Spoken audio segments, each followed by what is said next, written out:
the cloud. Great. Well, like I said, thank you. I hope you all had a wonderful spring break. That is one of the things that I completely miss about being in schools. Um, and you're right back at it. There's not much time left in your school year. So if nothing else, hopefully you are learning some methods that will get you prepared for the upcoming school year. And it's so super sweet to see. I recognize so many names here. Some of you just from correspondence, some of you from attending many of these sessions. And I am just so excited to have you here. So I'm going to go ahead and get started. Tonight, we're going to learn about brisk teaching. And I don't know if any of you have used this before or not. There are so many tools out there, and I am just trying to provide you with ideas of little bits and pieces you can use from each one, because there are some tools in Brisk that are just kind of like mind-blowing. So for those of you that I have not met yet, my name is Karen Leonard, and I do work at the State Department of Education. I've been there for 6 years. Before working here, I lived in both Ohio and Georgia, taught for 3 years in Ohio and 20 years in the Atlanta area, and have ended up here in Oklahoma, and I'm just loving it. I mean, where can you get weather like this? If I weren't here right now, I would be out running. So I love it when you email me questions. You can call me too, but it's just not as easy sometimes to catch up and communicate. I answer emails on the weekends and the evenings. Reach out if you've got questions. If there is another tool that you would like to hear about, let me know. I just want to help you add more tools to your tool belt. Heather's done a great job of introducing herself. If you would like to, that's great. I appreciate that. And let's get started. Okay, tonight we are going to learn about brisk teaching, and I'm going to put the link to the slide deck into the chat. I'm the only one doing this tonight, so sometimes it's kind of hard to go back and forth and do all this. Here's a link to the slide deck. I will email this out to all of you also tomorrow, because I like to put links in. I like to put images in there so that you can look and see and use, and you don't have to dig around and find a lot. So we're going to learn some basic information about AI. If you've attended other sessions, I have to start every session with just a quick overview, because I don't know who knows what. And sometimes the more you hear it, the more it just sticks in your brain. I would also say that we're going to talk about how brisk teaching can support you as an educator. And we're going to just discover how to use brisk teaching. So we still have some people coming in. Okay, before I start anything, I want you to know, again, some of you already know this, we were the 11th state to publish guidance for AI usage in schools. This was published in April of 2024, which, boy, in terms of technology and AI, it's starting to be prehistoric. I am in the process of building a revision working group. And like I said, you'll get all of this information in the mail tomorrow. But if you're at all interested in giving some thoughts on what we already have and what we should have, I would love to have you. There we go. Oh, wait. I said it's not. There we go. Now I'm sending them. Okay, so you've got some links there. I would love to have you participate. Okay, what is AI? Well, I'm going to give you kind of an easy to understand definition. AI is anytime computers or machines do things that would typically require human intelligence. It's based upon information in a data set. It's trained on that data set. So if it's trained on good, solid information, it can give you good, solid information out as an output. If it's trained on really horrible information, your output's not going to be very good. It can create things. The type of AI I'm talking about tonight is generative, meaning it can create things and it can complete tasks for us. AI learns and improves with practice. The AI we have today is the least intelligent AI we will ever have, which is scary and exciting all at the same time. It studies human language and it knows how to interact with us. We do not have to code in order to have something generated by AI. And it's been around for quite a while. In the 1950s, our government was using it for military purposes. And, it wasn't until November 2022 when ChatGPT became more just out in the public and people started to worry and wonder, is this going to replace educators? Are we ever going to get authentic work from our students again? And I do have to say that the more I work with AI, I just have to say it's a game changer. If you think way back to the history of educational technology, we started off with videos that were created to train our military. And people said, oh, you can never train anyone with videos, but it became a commonplace because we wanted consistent training.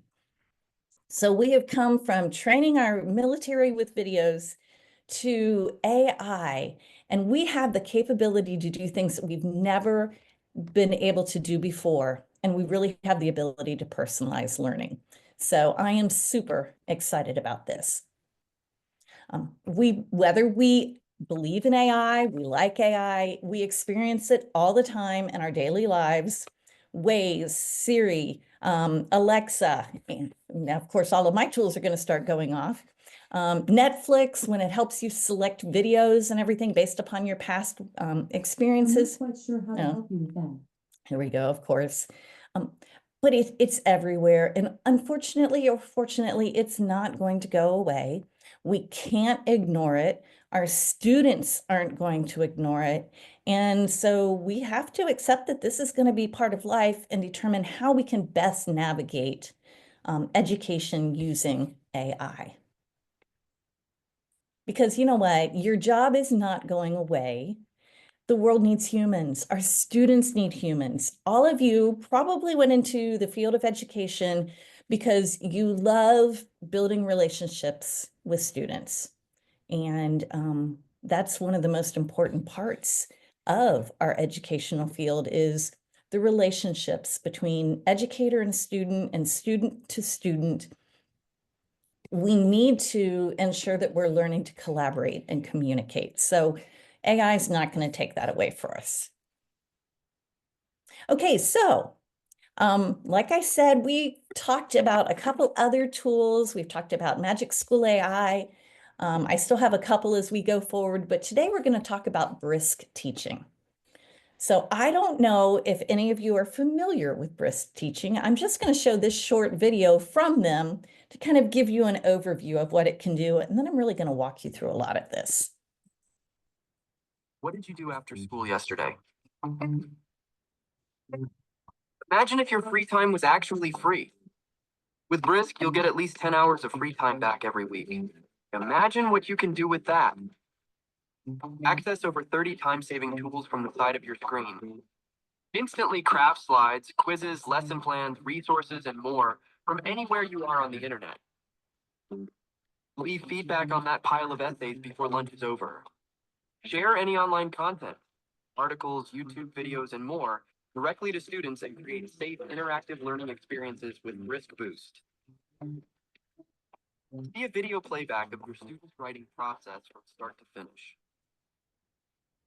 Time's on your side with Brisk Teaching, the free Chrome extension for educators. Oh, come on. There we go. So we know that every company, they're going to try and sell us on their product. Some of the things that I like about Brisk is free for educators. It does have a paid student version. And, right now I am really focusing on what AI can do for you. I think it's a very inviting, easy tool to use. I'll show you that. And like that video said, there's over 30 AI tools built into Brisk that can help you just get some more free time in your life. And another thing that I love, I know many of you are Google schools. If you are not a Google school, you can still use Brisk. It's just not as easy to navigate. I mean, it's easy, but it's not built in and integrated into everything. It does have a Chrome extension, and I don't know if you can see, I'm moving my little Brisk icon across the screen. It normally lives down here in the right-hand side of my screen. It's on pretty much all the time. And if I, want to move it, it's right there. And just by clicking on it, it starts everything moving. So let me show you a little bit more. Like I said, Brisk Educator is free. It does not cost. You can add it to Chrome, and I'm going to show you some of the wonderful things. I do like the fact that usage limits. There is not a limit on what you can use before you have to pay. I think so many times we get like sucked into a tool and you're like, you love it. Oh, it's sometimes ChatGPT. I can only use it for a certain amount of time and it'll tell me you can come back in 4 or 5 hours and use it again. So some of the tools built into Brisk, you have a targeted feedback generator. You can open a student's essay and create instant personalized feedback right there. And it shows up as comments right in that document. You can create presentations like that. You can create quizzes. You can create instructional materials. These are just a few. There's decodable text generator. So you can support early readers with building phonics skills. That hasn't been something that I've seen in many of the other tools. You can have depth of knowledge questions generated, a guided note generator, and inquiry sheets. Additionally, you can create student interventions. I am going to pause and say that anytime we use one of these tools, first of all, I'm not even talking student use. We do have to ensure that we're extremely cognizant of personally identifiable information, PII. So if you're using some of these tools, you are not using any identifiable information. You might have your own code on a piece of paper, but we're not putting any of that directly identifiable information into the tool. So you can draft IEP templates, create IEP goals, MTSS menus, MTSS framework templates. Your administrators can use this too, or even you. It can help you generate emails. One of my probably best uses, or one of the things that really hook a lot of educators, is sometimes you really have to create a difficult email to a parent. Either you're really upset and you want to reach out and communicate with them about something that happened, or you have something that did happen and you're not exactly sure what is the best way to communicate that information. You can put that information in here and have it craft your response based upon specific feelings or purposes. And I really like that. College recommendation letter generator. Again, we would be very cautious about using personally identifiable names. Newsletter generator, observation notes. So some of the other tools, again, you can create instructional materials, student intervention, administrative tasks, feedback, you can inspect writing, and you can change the levels of text. Now, there are two kind of versions for students. One is Brisk Boost, which is web-based, and another one is Brisk Boost, which is a Chrome extension. I do believe there are costs associated with those, so I never endorse or support anything that has costs associated, so we're just going to kind of fly back past student use for tonight. Okay, so I am going to kind of walk you through some of the information on this website. I love the fact that anytime you're learning a new tool, it gives so much more credibility to the company if they provide you a lot of resources right there, easy for you to use. And all I did was go to Brisk Teaching, and if I look on tools, it gives me, 30 plus tools. Do I want to give feedback? Do I want to create curriculum, change reading levels, inspect writing? I even love, we're going to come back and talk about some of these use cases as well. So for some of the tools, I do want to also tell you that it does integrate with many of your tools you're probably already using. There is an integration for Canvas, integration with just about any Google tool. Additionally, it also integrates with Blackboard and Schoology. It interacts with PDFs, and it does also interact with Microsoft documents, Microsoft Word.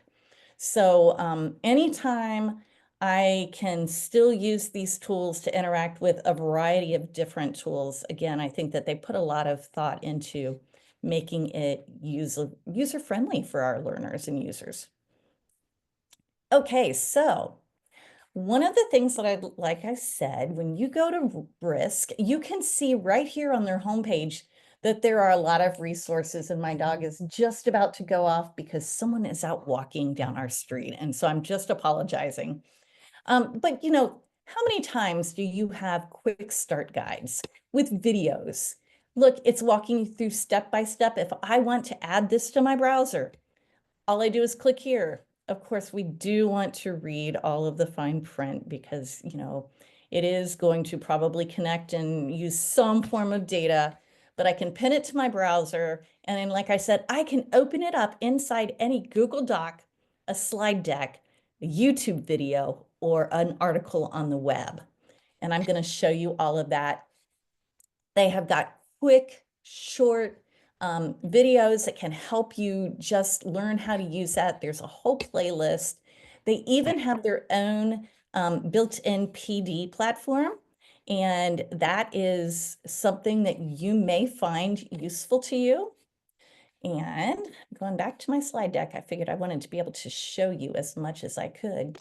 So, like I said, our Brisk tool, if you're using the Google Chrome version, shows right up down here in the corner, and I can drag it to anywhere that I want.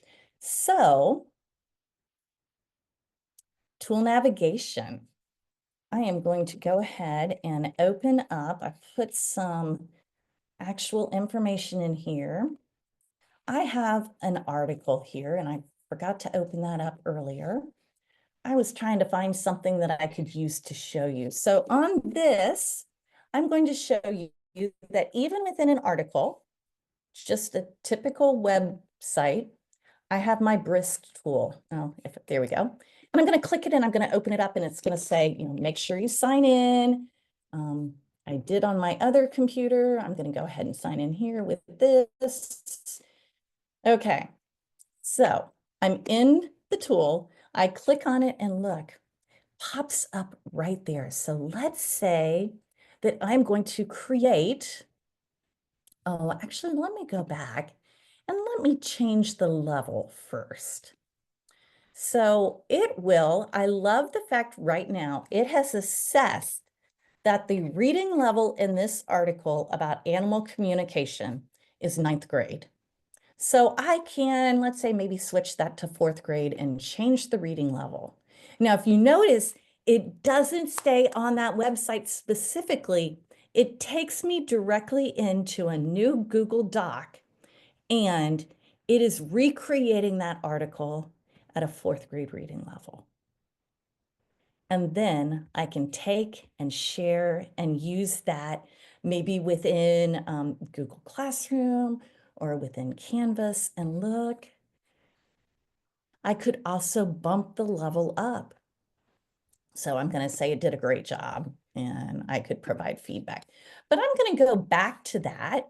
And now I'm going to say, well, you know what? I have a lot of students.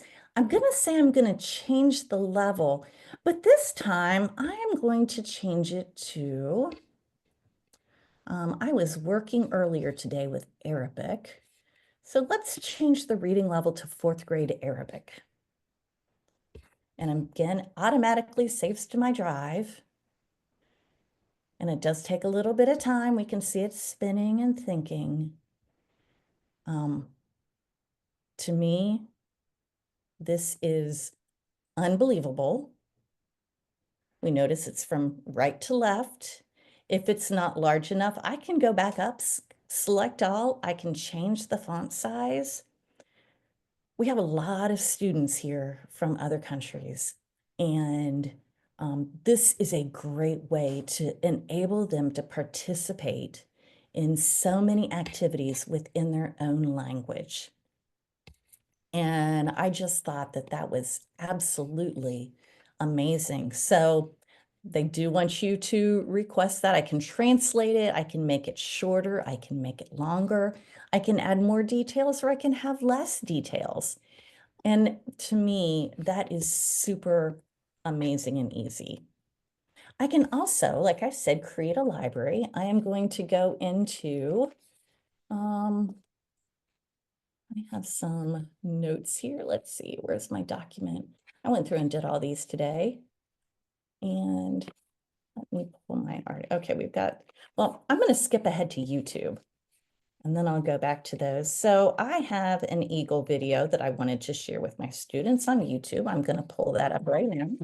And of course, it's going to make all kinds of noise with that entry advertisement. But once again, I'm here within YouTube and my Brisk tool is right there. And if you notice, it's changed so it's identifying it sees a YouTube video.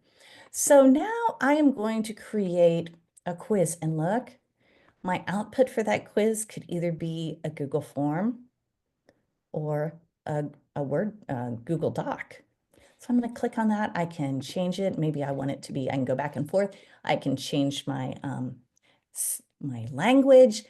If I've got, right now we're only using standard AI. Create a quiz. I can change the grade level. I'm just going to go ahead and I'm going to say, let's put this in a Google form and I'm going to brisk it. Again, it's going to ask me what account I want to use. It's going to say, do you really want to share this information? And it's coming. It's coming. Oh, I have to do that again because after I gave it all that permission. Here we go. So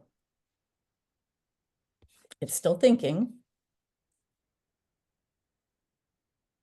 Oh, come on. Oh, there we go.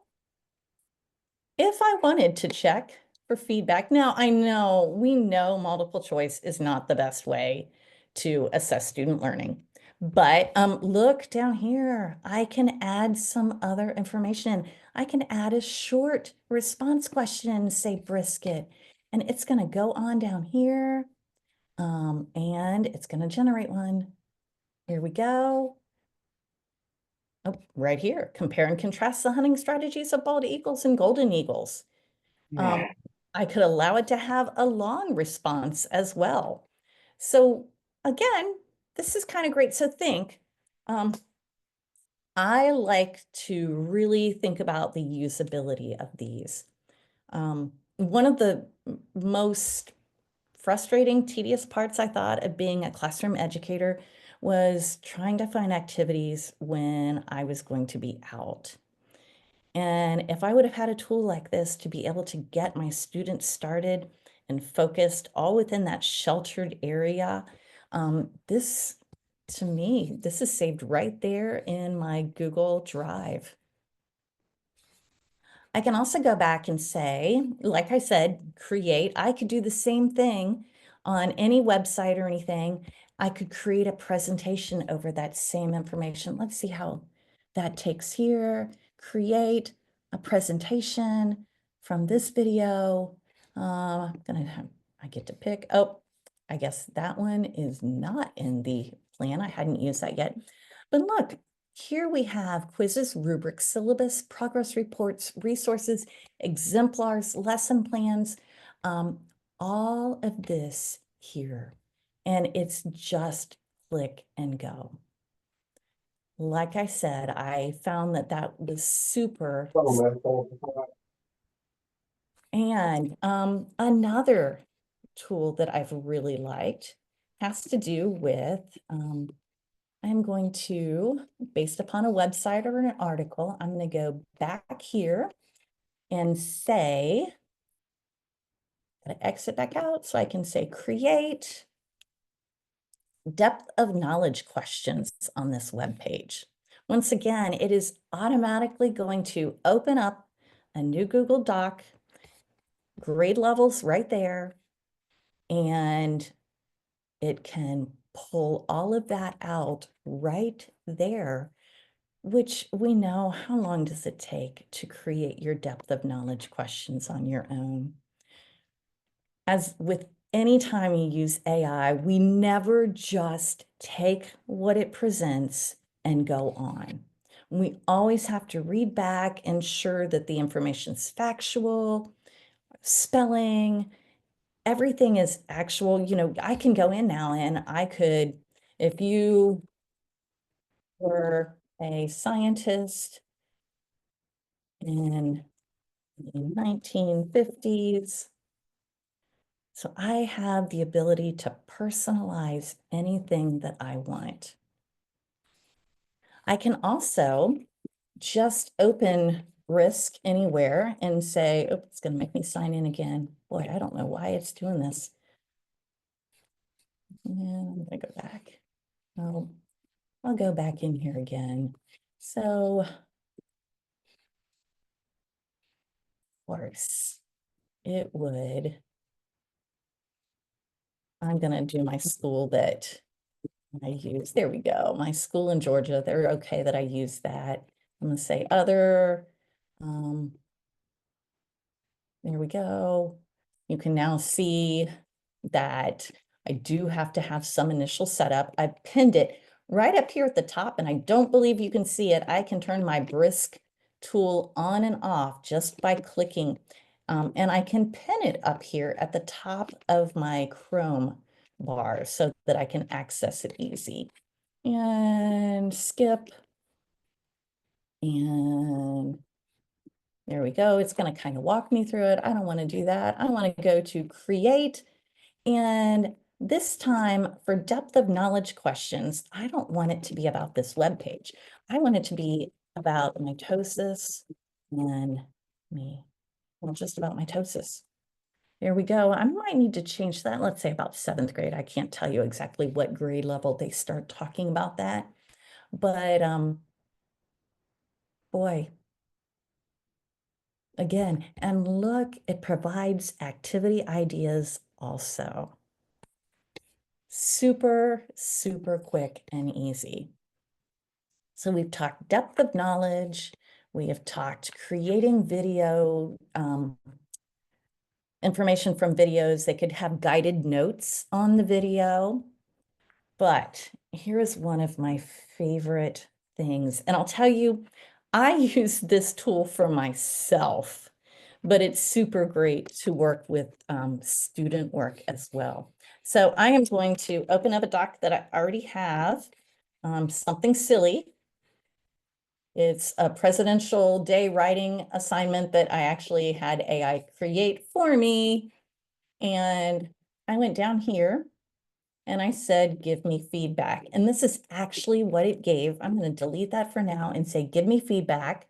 And you have 3 versions that are free. I think my favorite one is probably the glow and grow. So I'm just going to have it provide feedback right here.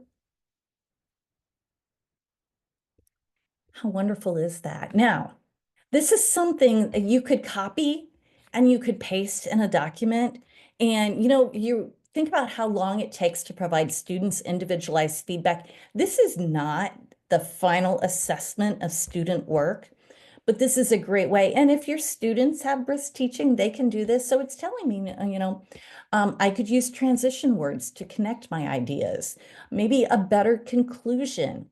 It's given me some more wondering, so I could maybe expand my paper more. And we all love to hear what we've done right or wrong. And look, all I did was copy that. It went right into the student paper. I thought that was great. The other ones that are like that, we can give feedback, rubric criteria. We would upload a rubric or have the rubric. It can create a rubric for us, but I'm not going to do that one. I am going to do the next suggestions and more details. Here's what I could do to enhance the content, enhance the style, and add more knowledge to my paper. That right there, if I was an ELA teacher, and boy, that would have just been amazing. I could show this to parents, and boy, it could just help them. Parents could help students doing this to improve writing. And fabulous way to even just saying glow and grow. I used that for my husband the other day, and he's like, "What in the world do you mean by that?" And he's like, "Oh, I kind of like that. I think I'm going to use that at work. It sounds like a very positive way to provide feedback." Now, you can also inspect writing.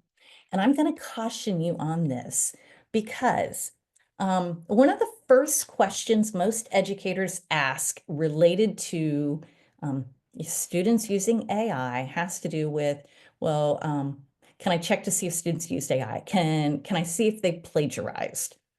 And these tools, first of all, don't work. They're about 85 to 90% ineffective or incorrect. They tend to, because of some of the robotic writing of AI, it could falsely accuse some of our EL learners of using it just because the way they're learning speech patterns and writing patterns. But I'm going to go back to, oh, I closed that one. I'm going to open that document back up again. Questions to consider when selecting an LMS. This is different. And I'm going to show you what inspecting writing does. So I wrote this document back in 2020, and you can see what time of day I started. You can see how I went through and wrote that paper, the edits, the number of minutes. There was one paste, and look, I could go back and find out what that paste was. But you can see students' thought process as they are writing this. Now, we do know that, if you just see a quick copy paste in here, or we can probably, that's when we have conversations with students.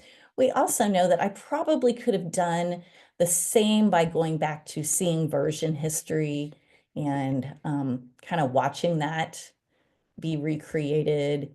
But I really appreciate the fact that it just kind of plays that whole video and it shows me how long. Look at that, 3 pastes, 0 minutes. That's not showing us very much information. I really appreciated that. So I did say that they had some subject specific. I'm going to go back to their site and tools. I love this because people are always asking me, how can I use these tools? So it can walk us through for English teachers, again, targeted feedback, AI rubric generator, presentation maker, lesson plan generator, text leveler. We can go back in and see for our math teachers, sometimes they have challenges. Lesson plan generator, create math word problems, math spiraling reviews, create anything.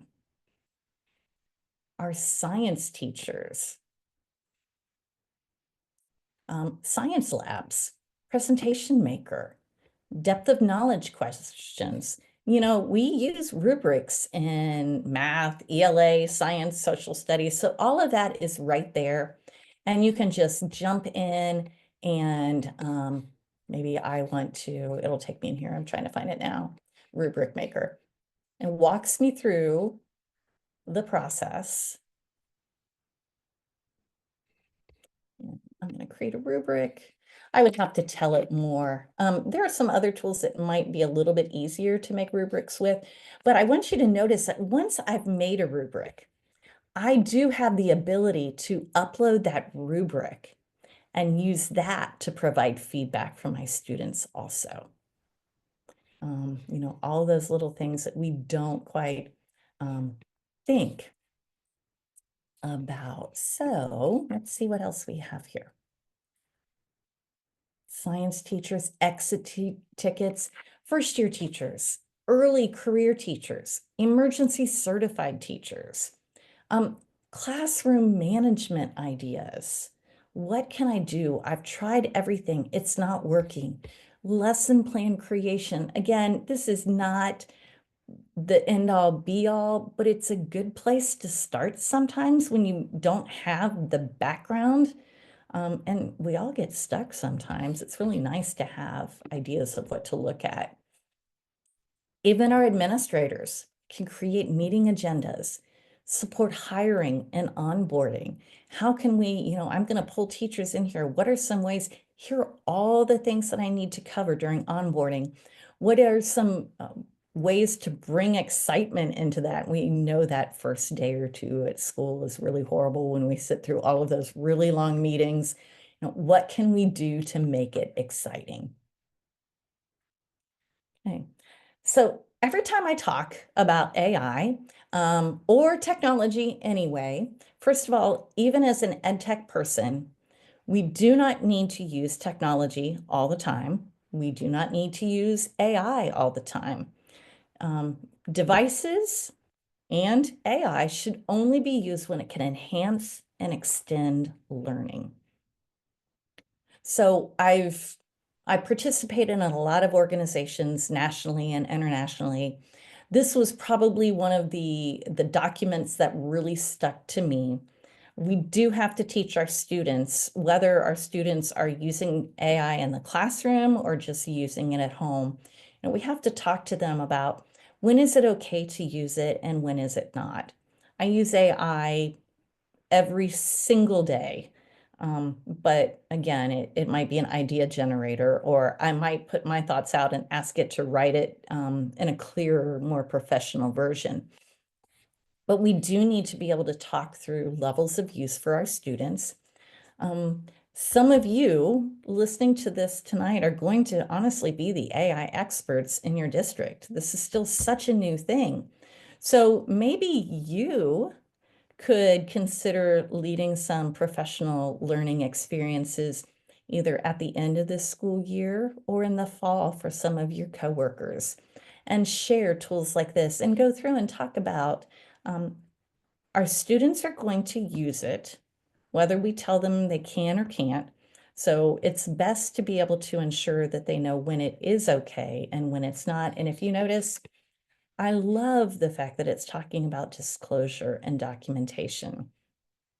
And this is something I might use with later middle school or high school. With any of the AI tools, we have to ensure that students are of the appropriate age within the terms of service and privacy. So just another resource. I keep trying to share resources. And I think we have to ensure that as educators, what can we do to improve Oklahoma education? And what can we do to prepare our students? And so many times we just look at things the way it's always been done. And I think we have to put on not our today glasses, but our tomorrow glasses and look to the future and see these tools can be a game changer. We can find engaging activities for students who may not have any interest. We can take them and push them further than they've been, or we can scoop them up and try to bring them up to their grade level. And we can do all that personalization using AI tools. Because, 10-year-old student now will graduate from high school in 8 years, hopefully college in 12. We do not know what our world's going to be like. And I can tell you that if you think back to where you were 12 years ago, maybe 2013, think of how much our world has changed. I don't think education has changed that much. So we don't even understand what our world's going to be like in 2037. As always, when I talk about technology, I've tried to emphasize that in earlier comments tonight, but technology, AI is not the end point for anything. Whenever we're using AI, it should be done in a loop. It starts with a human telling the tool what to do. The tool generates something, and if we just take that generation and use it and don't personalize it, That's not the way this tool or these tools are meant to be used. It generates something and a human needs to manipulate it and edit it and personalize it and make it theirs. That is how these tools are meant to be used. So if you are looking for something to do over the summer, here are some free trainings. The first one is for educators. It is a Google training. It is very well done. Every example is specific to education. But I want to draw your attention to the second one. About a year and a half ago, Governor Stitt and Google firmed up a partnership, and they are providing free access to every Oklahoman to do the 6-hour Google AI Essential Training course. The reason I'm really sharing that is if you've got high school students, this might be something that you share with parents and talk with them about and have them do. Maybe it's part of a class that you're already teaching. The skills that you learn in that Google AI Essential course are those that are being used by people all around the world, and it just kind of really introduces you to AI. IBM has a great course that goes beyond the basics. There's all kinds of resources out there. I really love these ISTE GM project books because this one is on ethics and AI, which I think is something we definitely need to talk about. I actually had just created a teacher pay teacher lesson for high school students that provided all these different AI scenarios. And they had to talk through with a group, what's the ethical use, or is this ethical, or what would they need to do? This course, this book has so many free activities. They have them for varying groups. And in fact, there's one specifically designed for elementary students. And the activities in there, the majority of them do not involve technology at all. It's just providing a background on AI. I also wanted to share with you that I think 2 weeks ago, we have published family guides for AI. These family guides are broken down into grade bands. There's one for parents of kindergarten through second grade, third through fifth grade, and sixth through eighth grade.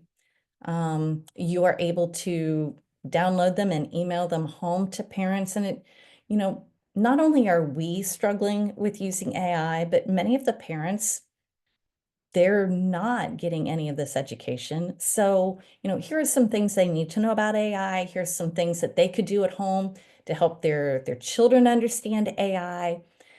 Right now, they're written in English, Spanish, Vietnamese, and Marshallese. I was working on Arabic today. My goal is to be able to have these accessible. They're on the Oklahoma Education website right now. And I've also been requested to create one for high school students and their parents. So lots and lots of information out there. I have 2 more upcoming webinars. On April 15th, I'm talking about Conmigo, which is another tool. I think you just have to be introduced to several and pick the one that suits you, or one or more that suit you best. And then on April 30th, I'm talking about school AI. I will also be doing fall regional workshops, which will be about a 3-hour session.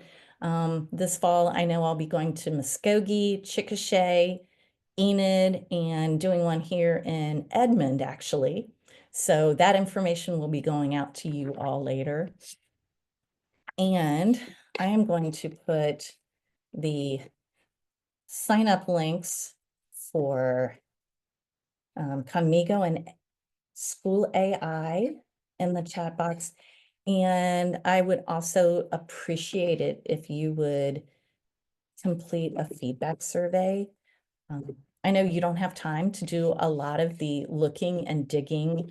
I love that that's my job. I get to do that. So I want to know what I'm doing okay, what I need to improve upon, and just share ideas. What do you need to know about?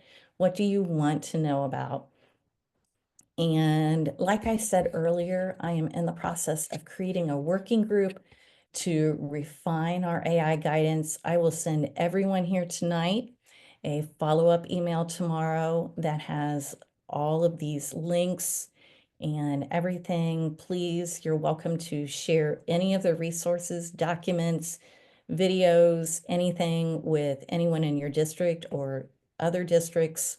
We all just have to work together to try to ensure that our Oklahoma students are ready for the future and that they're learning how to use these tools, because really, when they go out into the world, they're going to be using them. So what can we do to prepare them? So again, I finished a little early. It's 6:45. It's a beautiful evening. Thank you for taking your time to come and sit and listen to me talk. And I hope that you all have a good night. I'm going to hang out for a little bit to see if there's any questions. And thank you all for coming.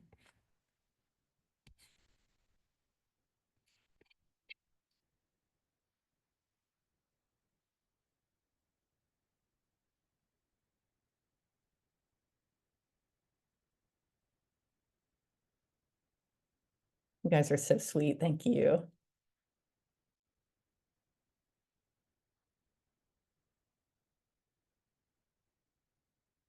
Thanks, Kurt.